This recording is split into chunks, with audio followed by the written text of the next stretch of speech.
নমস্কার বন্ধুরা, আজ আমি শেয়ার করছি মাছের ডিমের বড়ার একটি নতুন রেসিপি।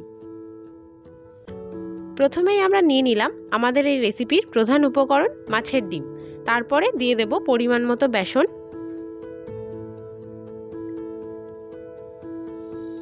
নুন এবং পরিমাণ মতো হলুদ গুঁড়ো। এর মধ্যেই আমরা দিয়ে দেব আগে থেকে কুচিয়ে রাখা পেঁয়াজ এবং কাঁচা লঙ্কা দিয়ে সমস্তটা খুব ভালো করে মেখে নেব।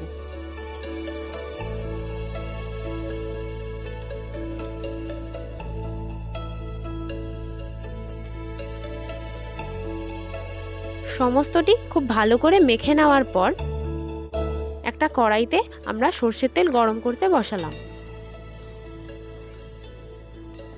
তেলটা গরম হওয়ার পর আমরা একে একে বড়াগুলিকে ভেজে নেব।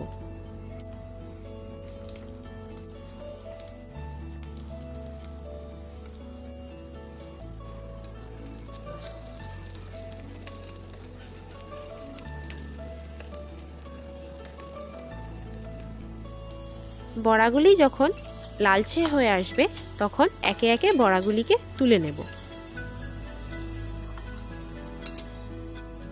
ওই একই তেলে গোটা জিরে এবং শুকনো লঙ্কা ফোড়ন দিয়ে নেব।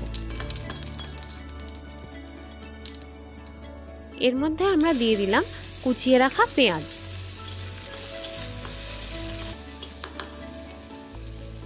গ্রেভির রং যাতে ভালো আসে তার জন্য কিছু পরিমাণে এখানে চিনি ব্যবহার করলাম এবং সেটিকে ভালো করে মিক্স করে নিলাম।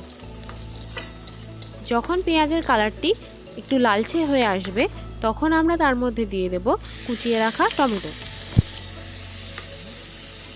এক্ষেত্রে আমরা পেঁয়াজ এবং টমেটো কুচি ব্যবহার করেছি, আপনারা চাইলে পেঁয়াজ এবং টমেটো পেস্ট করেও ব্যবহার করতে পারেন। পেঁয়াজ এবং টমেটো ভালো করে ভাজা হয়ে গেলে তাতে দিয়ে দেব পরিমাণ মতো নুন, দিয়ে ভালো করে মিশিয়ে নেব।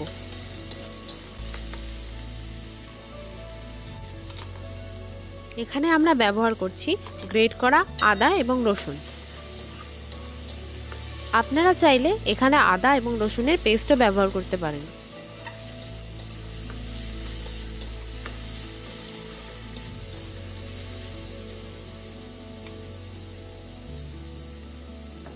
এবার আমরা ব্যবহার করব পরিমাণ মতো হলুদ গুঁড়ো,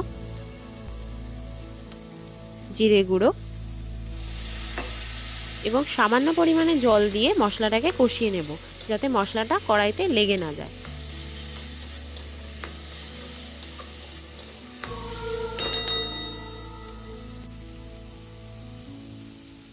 এবার আমরা ব্যবহার করব কালারের জন্য কাশ্মীরি লঙ্কার গুঁড়ো,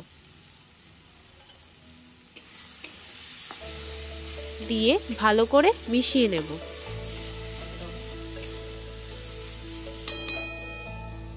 সামান্য পরিমাণে জল দিয়ে মশলাটাকে খুব ভালো করে কষিয়ে নেব।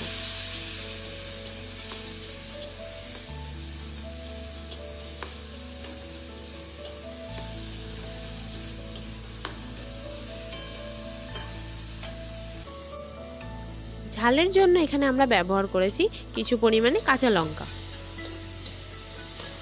কাঁচা লঙ্কাটা দিয়ে খুব ভালো করে মিশিয়ে নেব। মিশিয়ে নেওয়ার পর এখানে আমরা দিয়ে দেব পরিমাণ মতো জল। জলটাকে দিয়ে খুব ভালো করে নাড়িয়ে চাড়িয়ে ফুটতে দিতে হবে।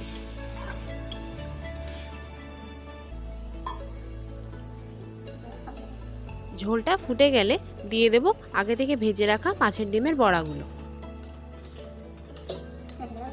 ঢাকা চাপা দিয়ে আমরা ঝোলটাকে কিছুক্ষণ ফুটিয়ে নেব। ঝোলটা ফুটে আসলে আমরা দিয়ে দেব পরিমাণ মতো গরম মশলার গুঁড়ো, দিয়ে খুব ভালো করে মিশিয়ে নেব। এবার গরম গরম ভাতের সাথে পরিবেশনের জন্য একদম তৈরি।